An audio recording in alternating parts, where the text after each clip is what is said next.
I never thought like tier 2 and tier 3 India would show up because a lot of people said, hey, therapy is just a tier 1 concept. It's not actually, right? Like anyone and everyone is going through like a challenge in life, and if they want to take help, great. But I didn't anticipate that people would want to take a bet on therapy. Abhineet Kumar is the visionary behind Rocket Health, a groundbreaking platform reshaping how India approaches mental health, blending technology, empathy, and a mission born from personal experience.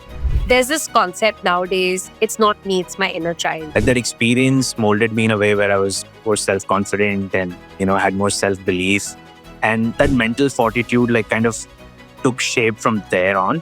So I see why I behave a certain way. Our society constricts us, and it's almost like if you want to survive in this society, then you got to play by the rules. Gen Z is the generation which is probably making mental health care more mainstream. They're more open to it. They are open to it. They're vulnerable about it. The biggest win around online therapy is that folks who don't have therapists around them, they can connect to psychologists. But if I'm in Arunachal Pradesh or Andaman and Nicobar Islands, I can still access a psychologist who's sitting in some other part of India or somewhere else, right? AI is a good way for me to be by myself and rant and, express my thoughts. But the safe space, that feeling only comes with a human, at least, like from what I have seen. Working in the mental health sector, do you feel like you'll end up applying all the rules to your own life, your own marriage, and your all relationships? So that feeling of introspection and being vulnerable with myself, I think that is happening more now. If we can't do that, I think we'll miss out on.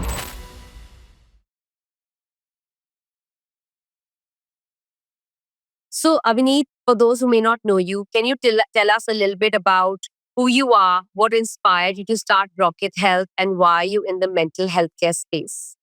Yeah, I think I'm a small town boy from Bihar living in Bangalore and building mental health care for India right now at Rocket Health. So growing up in Bihar, it was a different kind of upbringing because the state back then was known for kidnapping and crime, not for entrepreneurship. But luckily, I got to see my dad like as an entrepreneur. He's a doctor, but he also runs a hospital in Bihar along with my mom, who's a gynecologist. So seeing that healthcare sort of life, which was basically allowing them to create impact in Bihar, was definitely a big driving factor in how I grew up.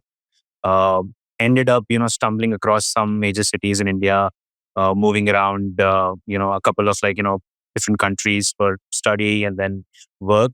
So was lucky that way, good opportunities came my way, built a couple of companies before this.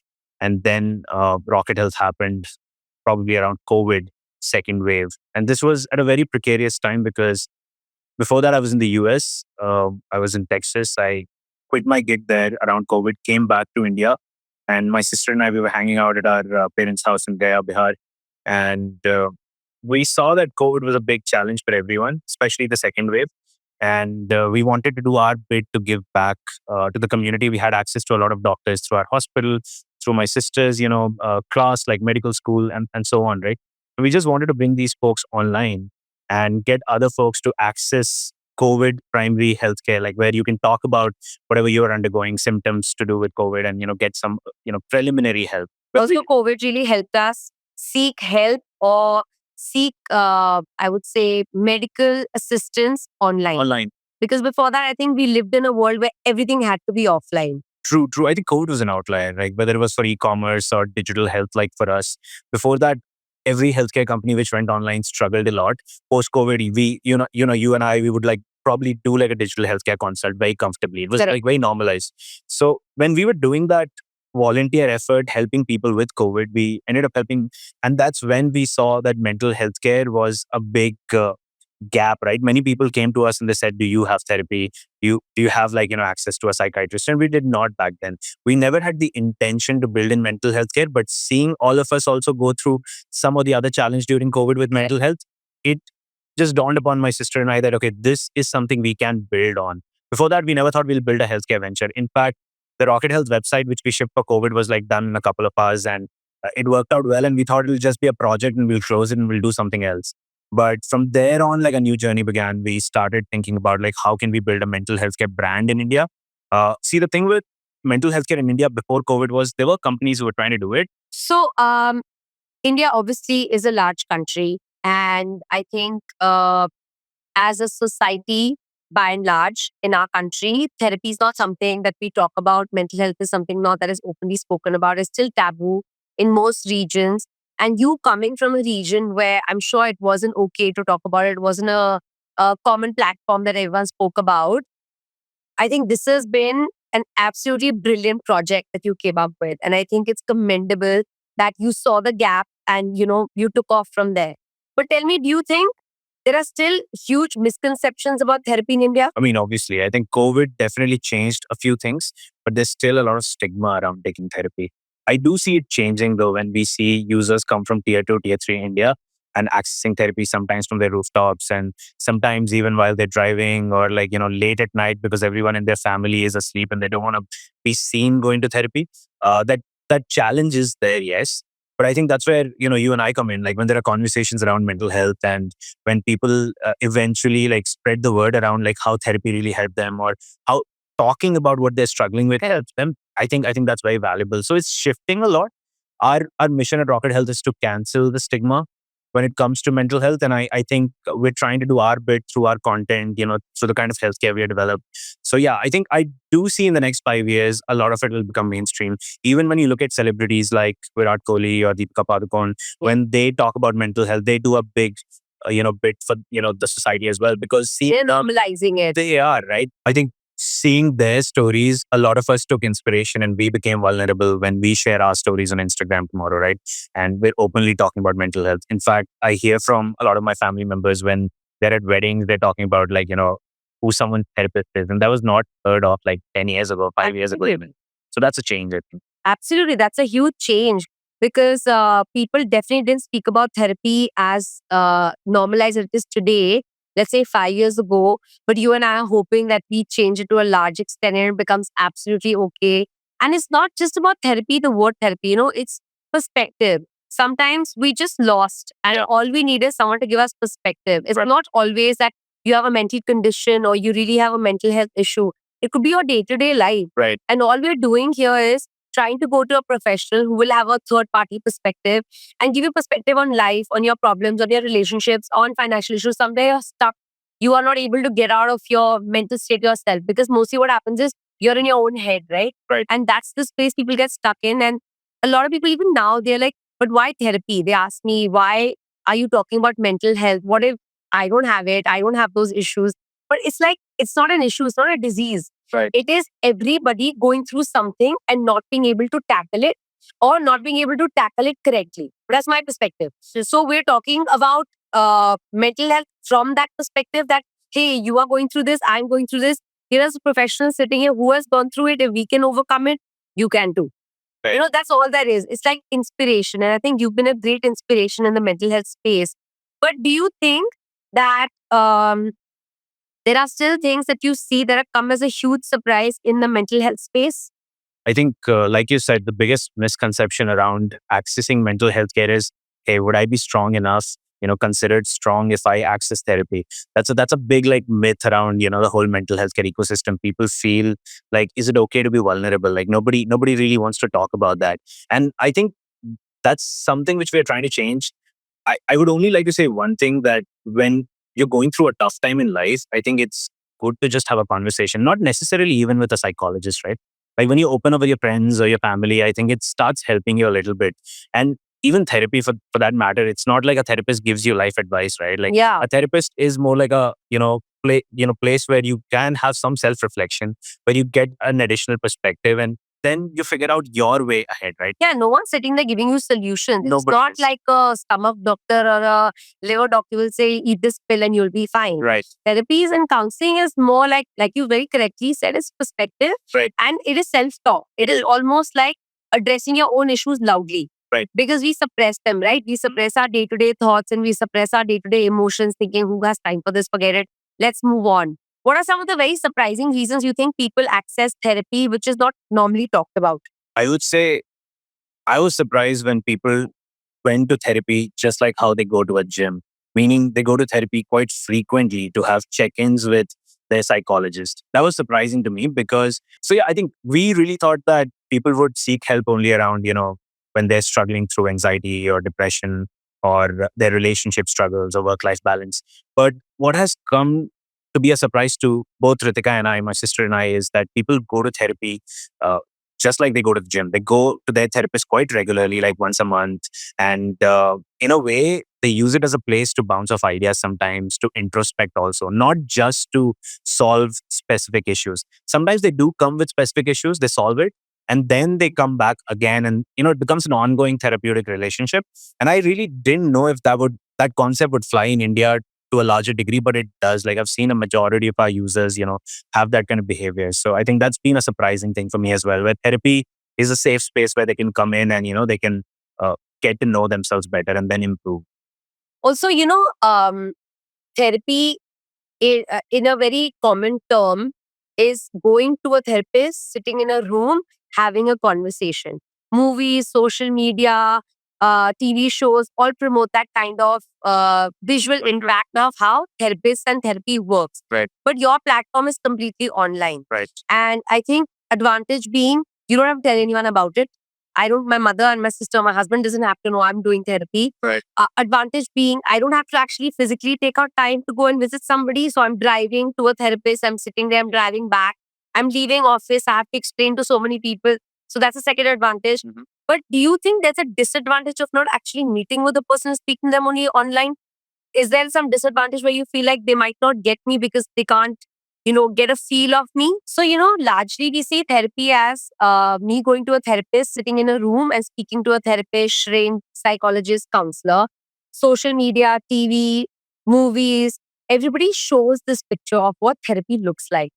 That is advantage of being in a room with somebody, actually getting to vent out. You might get there and realize, oh, I have a lot more problems than I realized. Second, I see it as you get to interact with somebody where their positive energy might impact you in a certain way. So you might land up sharing more than you had thought. You might land up having a perspective that you didn't have while you were driving to the therapist. So I see advantages in that. But then I think your platform is online.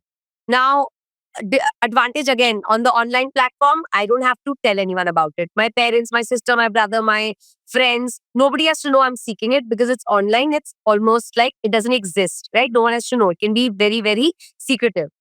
Second advantage, I see it as I don't have to waste time traveling, walking, driving, going to the therapist, waiting in the waiting room, coming back. Yep. So I'm saving on time. My scheduled therapy session is 6 p.m. to 7 p.m. and start at 6 because it's online and at 7 or whatever the timing. So I see these two as advantages compared to a physical interaction. But the third I see as a disadvantage, and please clarify here. Yeah. I don't meet the person. Will they still understand my emotions? Will they still understand my problems? Will they get the feel of who I am? Is that something that people play around with because it's an online platform? I feel, just to give a little bit more context before I answer that, the biggest win around online therapy is that folks who don't have therapists around them, they can connect to psychologists. Like, for example, in Bombay, maybe offline therapy could be big, but if I'm in Arunachal Pradesh or Andaman and Nicobar Islands, I can still access a psychologist who's sitting in some other part of India or somewhere else, right? So that's the beauty of it, like you said.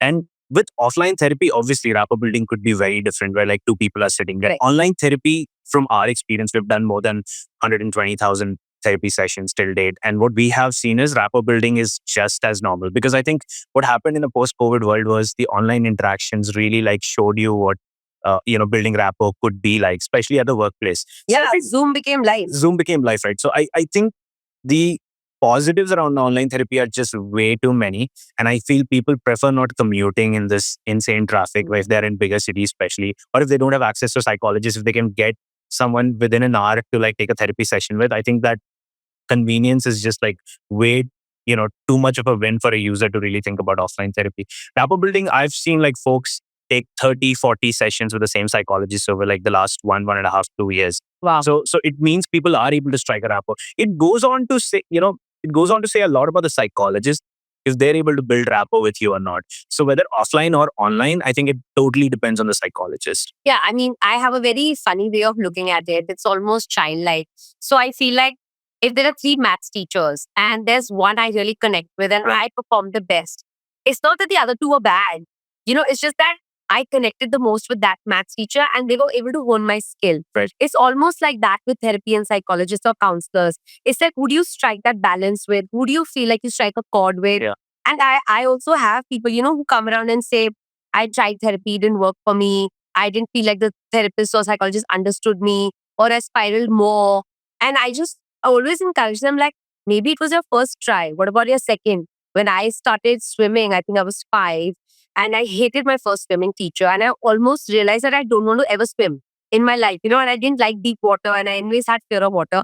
And believe me, I should tell my parents, why are you forcing me? Yeah. And I realized it was not that I was against the swimming part, I just didn't like the coach. And it can happen. We are human, right? We don't have to like everybody. And I remember asking my mother at the age of 6 or 6.5. I had spent a year and a half with that coach. And I said, please, I either hate swimming or I don't like the teacher. I'm confused. I don't know the difference. I remember changing my coach, and my perspective about swimming changed. And I suddenly loved swimming, and I would take it up as a hobby every summer. Right. I would swim regularly.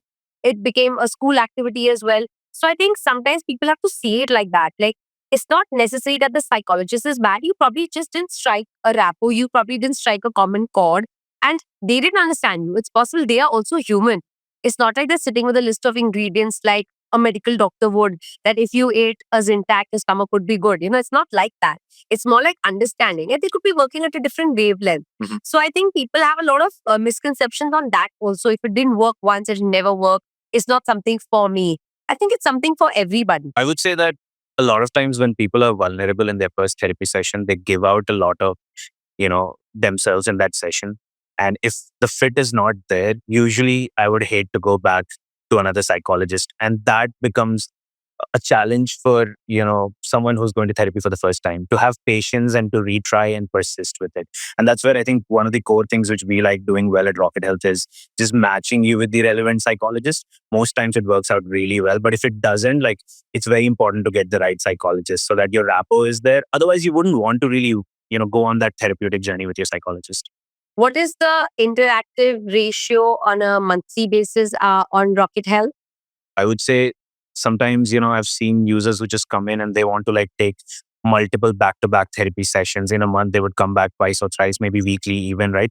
But again, it depends from like, person to person, depending on what kind of frequency their psychologist is really advising them to be on. A lot of times early on, when I've seen from an observation point of view, like a lot of users do come very frequently, weekly or fortnightly. But over a period of time, I've seen that frequency lower down. So maybe every month or every quarter, they would come in for a check-in once they have resolved whatever conflicts they were going through. So I think it varies, but in general, I've seen folks take anywhere from like, a few therapy sessions to even like 70, 80 therapy sessions on the last like 3 years I've been running this company. So that means there are power users of mental health who really want to access therapy in a way which is more like a check-in. And then there are users who would come in once in a while when they're facing some issues. Yeah, it's like that.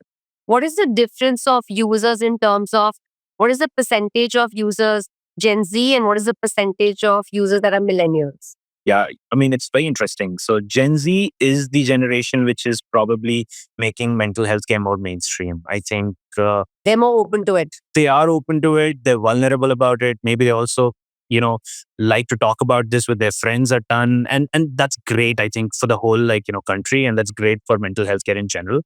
Millennials for sure have more willingness to spend, and they have a larger wallet share. So I do think like right now it's 60% millennials, 40% Gen Z. Oh, I would have thought the other way around.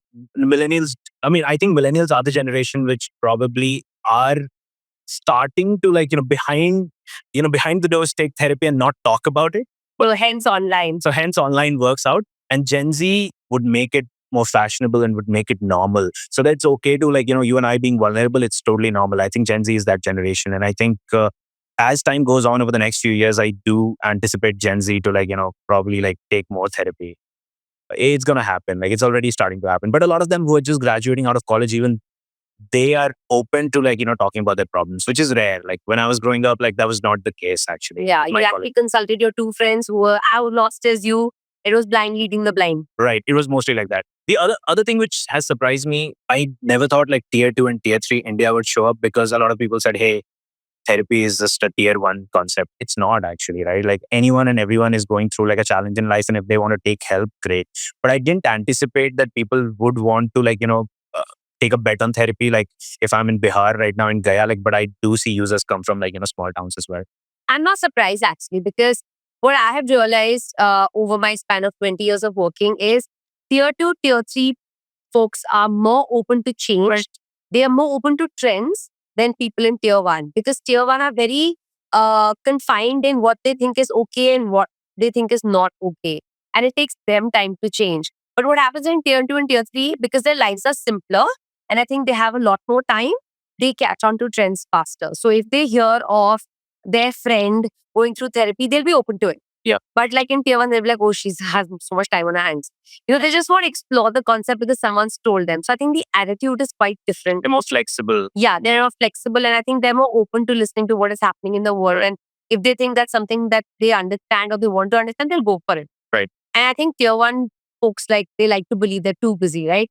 Because they live those lives that are like, no time. I don't have time. Most of the time you hear the excuses, I don't have time. But I don't think that's the case in life, because if you prioritize, you have the time. It's all about priority. I also think with COVID and with internet penetration going up in the last 5 years, it has been a huge disruptive thing for online healthcare, including mental health. And so accessing therapy from a tier 3 town has just become so much simpler. If I go, let's say, on Rocket Health and I just connect with a therapist, it's like instant. Versus, like earlier, it was really tricky to find a good psychologist and really go to my sessions and commute. So that stuff has also changed and helped a lot. Like we talked about, right? Like COVID was a big Yeah, during disruptor of COVID. health. And also, COVID changed our attitude towards online help in any form. Yeah. We did meetings online. We spoke to family members online. We didn't meet them for months that they were living in different cities. We accessed our friends overseas online. And we felt like that was okay to have the relationship going. Like, we didn't necessarily need physical interaction. Whereas the world before COVID was like, if you didn't meet me, then we're not hanging out and like things are not working out. So I think our whole perspective towards life and relationships changed. And even therapist is the relationship, right? That you feel like there's someone sitting there, hoping to give you perspective, listening to you, and that's a bond you build. Right. So when the world told you that you can have bonds online, and that's a bond you feel like you can have online. You don't need to physically meet the person. Fair. And I would say this, that, when you go to therapy or you take help, it's still work, right? And when it's online, it's slightly more seamless and easier for you to do that versus offline. So that is like one huge advantage which online therapy brought, with COVID coming in and everything. Yeah. So let's talk about, one is therapy for self and one is couples therapy, which also I feel is a topic that's being talked about a lot in the last couple of years. Couples therapy is becoming more and more common. What changes have you observed in how relationships are resolved through therapy? As an entrepreneur, we definitely ended up launching a couples therapy product because people were asking for it. And it was always there. It's just that we brought it online.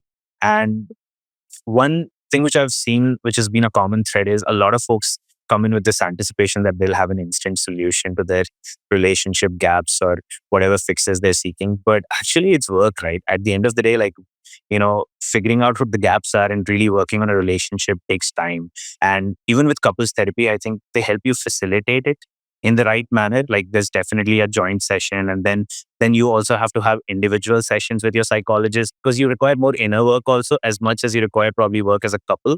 Also, then you're able to voice what you want to voice alone. Sometimes you don't want to address all the issues in front of your partner because anyways, that's where the problem lies. Right. A lot of times it's about like being by yourself with the psychologist to really understand your behavior and, just in general, how the relationship is in a very solo manner also. And I think couples therapy like works out for a lot of folks, but some folks who come with that expectation of having that instant solution, it's just like individual therapy. Like if you think that in the first couple of sessions, your problems will go away, it doesn't happen that way. So Because it requires a lot of work on self. Yeah. Also, what I've seen around couples therapy is the attitude is, I'm perfectly fine, fix my partners. Yeah, I've seen that a lot. It's very common, and I've heard a lot of people say that we are going for couples therapy. He really needs to get himself together, or we are going for couples therapy. She needs to fix her anger issues. Why do you think I'm going? So a lot of times people attitude is, let's fix the other person. Right. But then the truth is, you got to fix yourself because you can't fix anybody. Yeah, at the end of the day, like it's a lot of inner work, self work, and then eventually like working together as a unit, right? So it takes time, I would say. But I'm surprised that a lot of people in India are taking help, for couples therapy as well, because I mean it's still a new concept, right? Like how Yes, as a for us as a yeah. country, it's a new concept. I think 15 years ago, maybe in the US, it was pretty normal, and that's when it became more popular. But in India, over the last like 5 years, it's just picked up. And I can see that, I have the best seat in the house to really see like a lot of users coming in, and they do see a lot of benefit eventually. Some of them have had changes in their life, which has like really helped through couples therapy. So I think that's a big win. But there are also folks, who might not get what they want because they're seeking that instant relief, and that doesn't happen. Yeah. What is that one misconception around couples therapy that you wish people understood more? I would just say that don't look for short term gains. Like, just like how you can't build a relationship within a year or like, within a few months, you really need to spend time with your partner. I think couples therapy, when you're really working on your relationship together, along with like a psychologist helping you, I think it will require work, right? Can you give me an example that's more relatable? They could be a family member, could be you, could be anybody. Because then otherwise it becomes little like Generic. that. This conversation becomes a little like boring. A lot of times when people think about having that instant solution through couples therapy, it doesn't work that way, right? I know like a friend who was going through a tough time in his marriage. And for a long period of time, like, obviously you try to work it out amongst yourselves. And I think that's what these guys were trying to do. But eventually, when they like, tested out, like, talking to a psychologist, and this was in the US where I was living, I think it worked out well for them in the longer run. Like, for the first few sessions, I remember like talking to this friend and he was like, dude, I don't think it's going to work out because these sessions are not really helping us. Like, I don't see the road at the end, like, the goal at the end. But I think they persisted and it definitely helped them. So I feel like if they would have quit on that couples therapy journey, I think it could not have worked out really well for them. So now I think they're happy. At least they're together right now and it's working out well for him, like, from what I can see. So I think couples therapy did work out like for him when he was patient with it. Again, it takes two people to be patient, right? Like it's not just one person, who would make it work. And faith. It requires both people to have faith that we will get through this. Right. If you come with an attitude of like blaming the other person, probably it won't work out. Yeah. But if your goal as a couple is we have to work it out, I'll accept your ugly, you accept mine. Yeah. I think it's the only way. And obviously therapy required in between that. But if the attitude is let's fix him or let's fix her and I'm fine, then I don't think it's going to work out anyway. Yeah. On your platform, have you seen a success story that you never thought would work out? Like, do you get to know of the success stories on your platform? A lot of users. So we have a care team on WhatsApp, and people like really like sharing their stories sometimes with the care team, and they showcase a lot of gratitude. Like especially when we check in with them, they're like, "Hey, really, Rocket Health has helped me a ton. Whether it's my psychologist or it's the care team and their communication." So we do hear a ton of therapy stories where people who were going through depression, overcoming it, or anxiety was something we saw, which was very like common amongst a lot of us and people overcoming anxiety or like figuring out toolkits to really work around it. I think that's been amazing. But not just that, I think just self improvement in life. I think we hear a lot of those stories from Rocket Health users. So I think I'm very happy with the kind of work we have done over the last 3.5 years. Really proud of this incredible team which is working day and night to do this. So yeah, definitely. Working in the mental health sector, do you feel like you'll end up applying all the rules to your own life, your own marriage, and your own relationships? Sometimes you are in that zone and you tend to think from that perspective and POV quite often, but I guess I've gotten used to it. Like, I'm very spontaneous as a person, so I go with the flow more. I try not to overthink and overanalyze every aspect of my relationship or even my work life for that matter. So I like being in the moment more. So I'm very old school that way. Definitely, like when I struggle with something, I do see from that lens. Like, and one good thing which has happened with me, Ashna, is that I look at more of my challenges and my problems more now versus like looking outwards. I try to look more inwards. I'm like, okay, what could I be doing wrong? So that feeling of introspection and being vulnerable with myself, I think that is happening more now. So it's changed me as a person, I would say. And would you go on your own platform and seek help? Have you ever done that? Yeah, I think for me, for sure, like my psychologist was, huge for me, right? Like I honestly, like I for a long time I thought like maybe I don't need to go therapy, but that's what everyone thinks. And there was a time in my life when I was feeling really low, and I thought I would talk to a psychologist, and that happened luckily on my platform, and I did, and it definitely. Then there was a lot of things which were happening, whether it was like on the personal front, like relationship, it was something new for me.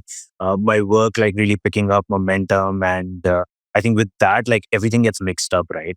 And I felt a little lost, you know, I felt a little low in life.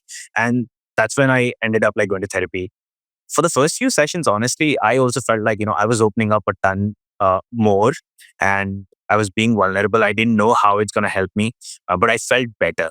And that's why I persisted with it. And over a period of time, I think it helped me see the challenges which were within me, like the problems with me as well, right? And it helped me communicate better, whether it was in my relationship or at the workplace. So I became a different sort of individual, right? Like I reflected a little bit more than what I was doing earlier. So I think for me, therapy was like very life changing because I'm happily married, like, my work's doing well. But a couple of years ago, I do think I was struggling a little bit. Do you feel like you moved from US to India and you move from a world where mental health is very normal? You move from a world where therapy is very normal and people are very open about how they feel and what they really think. Right. Whereas you came to a society where it's more about people pleasing, say the right thing so that nobody's upset with us. We say only what's accepted by the society. So, in that sense, it's almost like freedom to cage. Yeah. Did you feel that? I think it's a very tricky society, right? India in general. Like sometimes you're not allowed to chase your passion. Nobody wants to really talk about it. It's changing, but like that's how it is, right?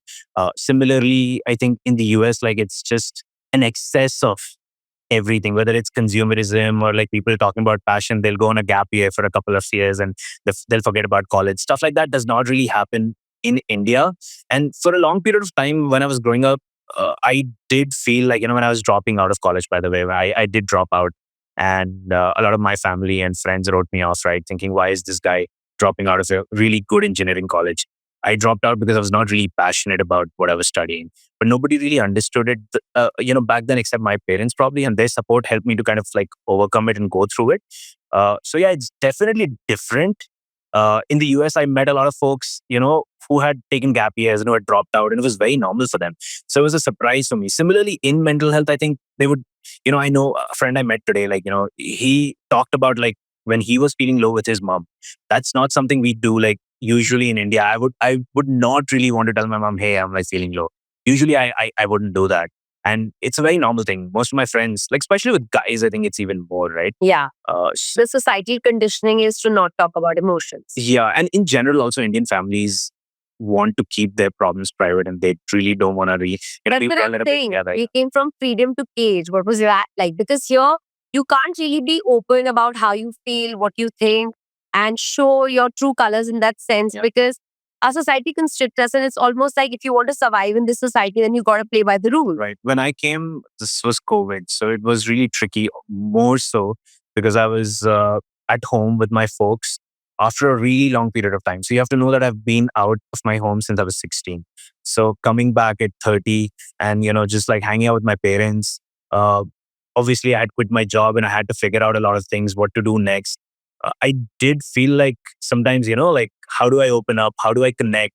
Those challenges do happen, right? So I did feel a little bit like that. But for me, my parents have been my biggest supporters. So that's been my, biggest win in life. I think the reason why I have taken so many risks. So luckily with me, like that rapport is there. I'm more like friends with them. So I could open up. But still, it was kind of confusing, right? Like during COVID, I'm sure you would have felt that also. Yeah. Yeah. So for sure, like it was different. But with my parents' support, it was pretty like, smooth and, more seamless in the longer run for sure. Our relationship with our parents, or I would say traditional relationships, which are like your siblings, parental relationship, Right. relationship with children, those are strong. Those are bonds that are there. And even if they have moments of going haywire, but somewhere you're related and it's your mom, she'll understand your little thing. Yeah. You're the child, you'll figure it out. So I think there's some sort of unconditional love that's automatically in most relationships which are blood related. So if it's your family, somewhere there's a balance. Will come. If not today, it'll come tomorrow. You don't work so hard on it. Right. But modern relationships have changed. Yeah. So modern relationships become either really intense or really fragile. Right. What do you think about that? I do think with social media coming into play, it's become a challenge to build modern relationships because I've noticed just by myself sometimes, when you're sitting with your partner, you tend to get distracted because of your phone so much. So that has been like a big challenge for sure. Like with, new, like just with internet, with social media, with Instagram, all of those things will always be there. But I think when I think of modern relationships, at least my perspective is how can you shut down all the noise around you? And how can you be really in the moment with, the person you're trying to build a relationship or a rapport with? I think that's extremely important. If we can't do that, I think we'll miss out on, the joys of like being in a modern relationship. Not only just relationships, what I meant was love relationships. I meant to say even friendships. True. Even friendships have become so fragile. So, I'm sure that you know this when we were growing up, you and I, friendships were everything. It didn't matter what happened, small fights, disagreements. You thought a different way, I thought a different way. It didn't really matter because we were told to accept people as they are. Nobody had so many opinions like people have today. We didn't project them on social media. We had nowhere to show them. Right. So even if you felt like sports was really cool and I felt like I'm not into sports, we found a common way to be together and they're friends. But today, because of that whole strong mindedness about everything you do and everything you think, and you put it out there for the world to know this is how you think and this is who you are, and that whole identity thing, this is my identity and that is yours, and it's conflicting. Do I really want to hang with you? Don't you think that's made everybody so fragile? It is true. I feel like people have become more opinionated, and when it doesn't align with their opinions, if someone else's opinions come in and it's not something I resonate with, usually I see people, like not really vibe with them. But actually, vibing should not be just based on, if you align with your opinions. It should be more about your values, right? So I think that's happening. I agree with you. Social media obviously has made it even more chaotic. I agree. Not only that, like you said, one is aligning thoughts and one is aligning values. Also, I think there's so little forgiveness. So if, for example, you have a different way of eating, there's no forgiveness left of it's okay. I think we take life too seriously these days. I don't know if you feel so, but I think we've started to be like too serious. I mean, maybe it's just me feeling it at 35. I frame it differently. I feel the weightage to the wrong things is given in today's age. Like you said, if the weight was on values, so if Abhineet's values are A, B, and C, and mine are X, Z, Y, Yeah. but that's okay because we'll find a common ground to be friends or to work things out or to be colleagues.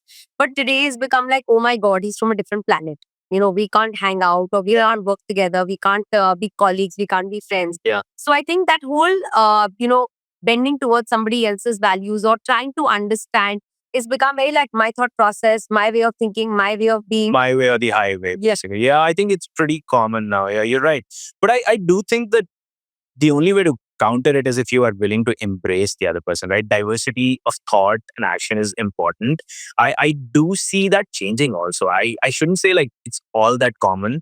I know where you're coming from, but I would say that on the positive side of things, like when you look at the positive side of social media, I also see interactions where people are willing to celebrate diversity and differences. So I mean, I get it. I get where you're coming from. I think it's a mix of. It's a mix of both of things. Yeah. Do you think people often mistake love from emotional chaos? I think it happens more in when you're like infatuated with someone early on. I feel like the emotional chaos. But see, I'm not a psychologist, so I'm not the right person to really describe it. But just from a personal point of view, I would say, yeah, like emotional chaos does tend to happen, that turbulence early on when you have not really spent a lot of time with your person and you feel like this is it, this is the solution to all my misery. So I think like attaching the wrong expectation with your experience, I think that's where it kind of becomes more chaotic. I think to me personally it helped when I've taken it very slow in my relationship. Whenever I've rushed, probably things have not worked out well and it's been more chaotic emotionally and in general in that relationship. So now that you built this massive mental health platform, I'm sure you practice mental health on a personal level. I'm sure you read about it because without reading and studying the subject, it's hard to build a business or a life on it. Right. Um, there, there's this concept nowadays. It's not me, it's my inner child. It's not me, it's my childhood trauma. What do you feel about that? Yeah, for me, sometimes there are experiences where I go back to my childhood and I do relate to it, like the reason why I'm behaving a certain way, like in my adult life. Luckily for me, my childhood was very positive. Like that experience molded me in a way where I was more self confident and, had more self belief. And that mental fortitude, like kind of took shape from there on. So I see why I behave a certain way. The inner child, does matter. It's still there. Sometimes, when I'm like, especially now, I feel I, I I don't enjoy life as much as I used to when I was a little kid, Like there are moments where all I cared about was playing football. Yeah. Now like there's so many things happening. And when I feel low in those moments, I tend to really look back into, like, the life I had as a kid, or what really gives me joy, whether it's conversations like these, or whether it's like just going out and playing football in the rain. I try to go towards those experiences just to, like, find my rhythm back sometimes when I feel low. So for me, like, I think mental health, if you ask me to describe, uh, I do go to therapy for sure, but I think for me, mental health is more about having fulfilling conversations with my friends, my family, ending up, like, pursuing my passions, whether it's sports or, going out on long drives, spending a lot of time with my dog. Those are the things which really help, have more of a positive effect on my mental health. And then obviously I do check in with my psychologist once in a while. So yeah, I mean, the inner child, like, kind of keeps me happy and inspired, I would say. For sure. So, in a world where everyone's working on themselves, how do we spot real growth versus spiritual bypassing?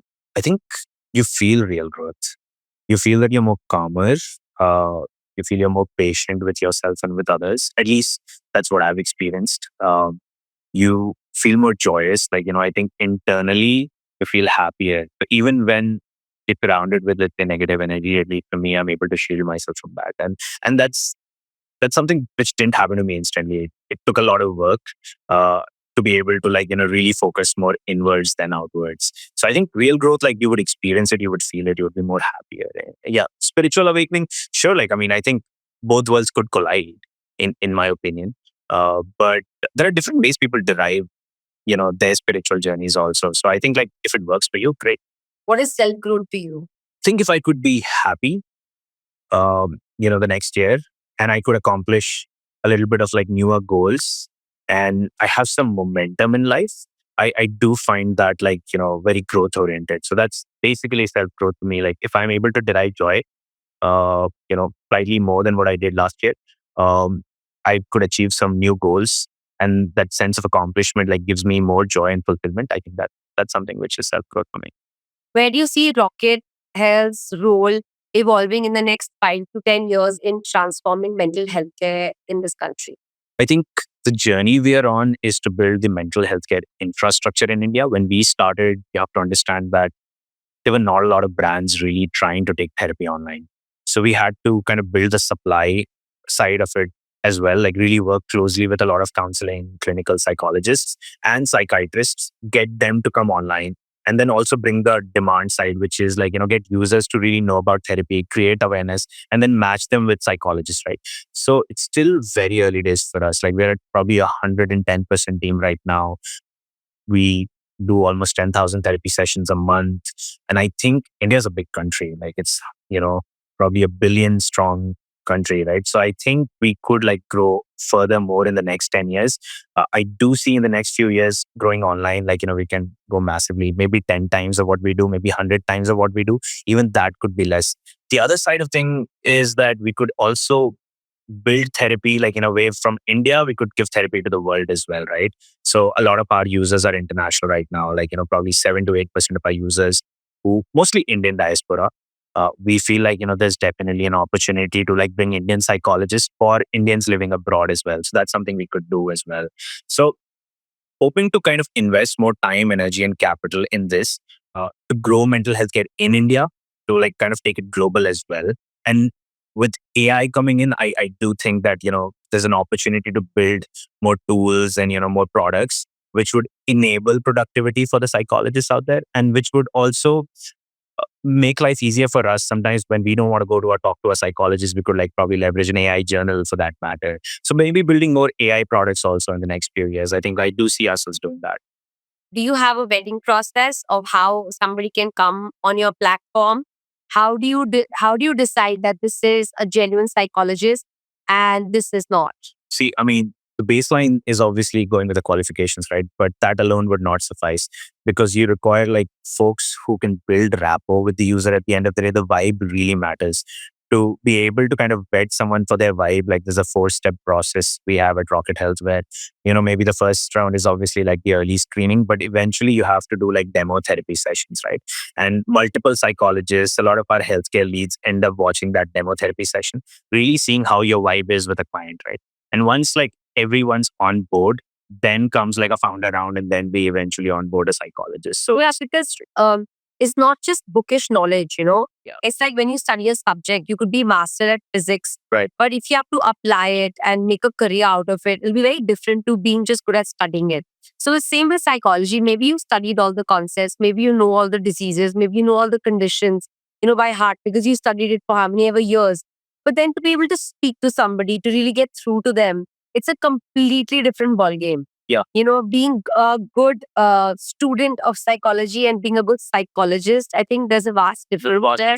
Yeah. And do you get involved with the selection process? I do. I do. I would like to just say that I was talking to a psychologist on our team and he helps a lot in recruiting. And I asked him, so what do you think? Like, how do we hire the best psychologists? And he said, like the technical qualifications are all good. We should consider that and we must. But the most important thing is, are they able to build rapport? And half the job is done if you're able to build rapport. So that soft skill, that ability to vibe with someone, I think that's extremely important as a psychologist. In fact, so much so that when we started to recruit a lot of psychologists every month, I think these days we hire like 5 to 6 folks every month, right?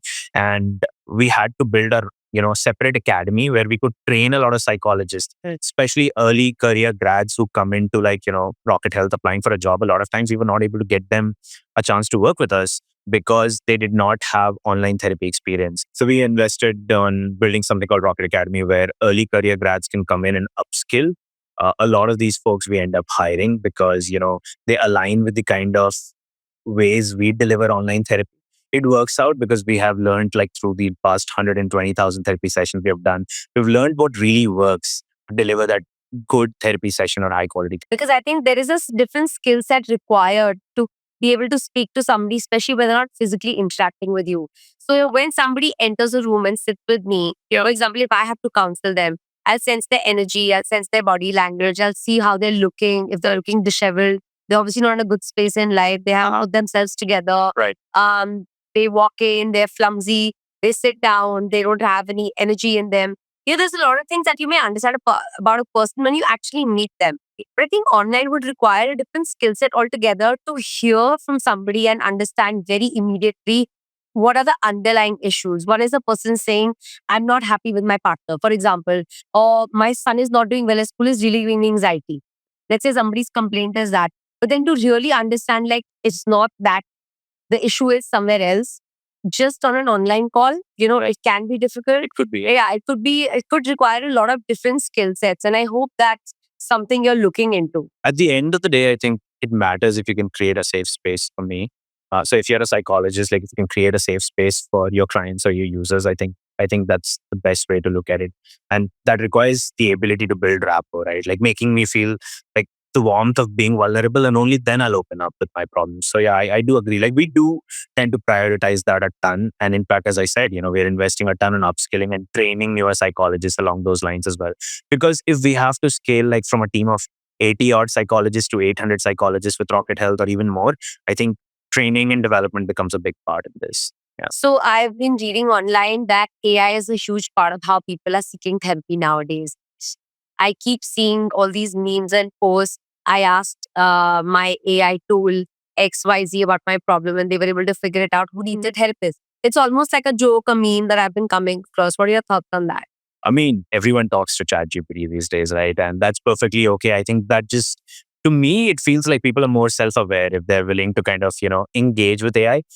Having said that, I don't think AI would replace therapy. It can't. It can't, right? Because I think the human emotional component and, the training and the skill set which psychologists have gained over their years of practice, I think it just cannot be changed. But as a way to supplement therapy, I think AI is amazing, right? Sometimes when I'm by myself and I really want to use a voice journal, in fact, that's something we're building at Rocket Health. We're building an AI voice journal where you can just rant sometimes. Because maybe immediately I don't want to rant to my psychologist, right? So AI becomes a great place. I go to ChatGPT and I could talk and, understand what my emotions are. And I think that's fine. But at the end of the day, if I'm willing to work on myself, I might have to go to my psychologist, and it would require a continuous process. So I'm excited about the advent of AI just in general. Also, our teams become more productive. I've seen psychologists leverage AI just to become better. Also, to understand their work stream. But in general, as folks who want to access more mental health, I think it's going to be a great tool for us, right? Imagine if we could take therapy to tens of thousands of people or even millions of people tomorrow. But what about billions? people, right? Maybe AI could become like a supplementary, tool which comes before therapy. And it's already happening. So I think I'm very excited for the advent of AI. And I do see it supporting the mental health care ecosystem. I do see professionals leveraging it in the right way and kind of growing. And I definitely think that becomes a first touch point for someone like you and I to kind of be vulnerable with ourselves and then go to therapy. Yes. I like the word supplement. I do think that AI can supplement mental health, AI can supplement therapy, AI can supplement understanding ourselves, but I don't think it can replace. And that was my point of the question. Like, people actually think it can replace. I don't think. Because the way I can understand you, no matter how refined and how great AI can become, I don't think human emotions, the layers it has, can be understood by artificial intelligence. I don't think. On some level, still humans, because we evolve Yeah. every day. AI will take time to evolve to that point where it is able to understand the millisecond, minuscule emotional re-exchange. We may not realize, but on the large scheme of things, we will. Even if like AI gets me completely, I still want that human touch point, right? Yeah. Because at the end of the day, for me, like going to a therapy session isn't just seeking like a structure to my problems. It's more than that. It's that human connection. To be heard, to be seen. Right. To be heard, to be seen. Absolutely. I think that is the bottom line that people don't understand. And people really, I would actually like to end on that. People don't understand a lot of therapy, counseling, seeking help is based on the fact that they feel unheard, unseen in their lives. They don't have friends, family members, a network of people who do that for them. Right. Hence, they need that person to feel validated. They feel that person to feel heard, feel seen. And whether they get in touch with their problems or not, at least they don't feel alone. So it's a lonely world, and AI may make it lonelier because then we start relying on a device for all our problems. We may start relying on a device for all our solutions.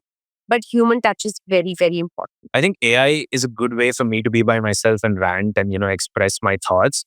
But the safe space, that feeling only comes with a human, at least like from what I have seen. So I do feel like both AI and the human, like, therapy world, it's gonna like coexist really well. It'll work out very well, I think. So before we end the session, I would like to go into burst the bubble, which is me asking you a few fun questions and give me the first answer that comes to your mind. Sure. If mental health had a tagline in Indian households, what would it be? Cancel stigma. There's a lot of it. What's one mental health myth you wish people would stop repeating? Just go talk to your friend. I think that doesn't work out. Like when you're really struggling with your challenges, I feel going to a friend, number one, affects them. And then you're also not able to make progress. So yeah, I mean, you could take some help, from a professional. If therapy were taught in schools, what should be the first lesson? Work on yourself consistently, just like how you prioritize physical, training. I think just working in your mind and, it's equally important. So just showcasing the importance of it. I think that's important. If we highlight that, hey, if you're feeling low, just talk to the person around you. I think that is sufficient. What's your favorite way to unwind after a busy day of helping others? I love hanging out with my dog, Theo. She gives me peace and I'm a human. So yeah, it gives me a lot of joy, honestly. 3 things every Indian adult needs to unlearn for mental peace. Don't keep the hustle mode on for 24/7. We all do that a lot. Don't misplace your identity with your work or your relationship. You're so much more than that. You're a whole individual with passions and hobbies. And the third thing is just take a chill pill sometimes. It's okay to relax. Like, it's okay to do silly little things and not be serious about life, even when we grow old. So yeah, don't take things too seriously. Thank you so much, Abhineet. It has been an absolute pleasure talking to you. And I hope this conversation, because you and I are on the same mission, reaches the right people and people are able to understand that therapy is very normal and mental health is a thing. No, it's been very inspiring being here and pleasure's all mine. Thank you for having me. Thank you. Hi, I'm Abhineet Kumar. I joined Ashna on the Therapy Diaries to talk about desi boundaries, emotional burnout, and why mental health still needs a rebrand in Indian homes. If you've ever felt like therapy is taboo or totally unnecessary, this episode is for you. Catch it now on Spotify, YouTube, or wherever you get your podcast from.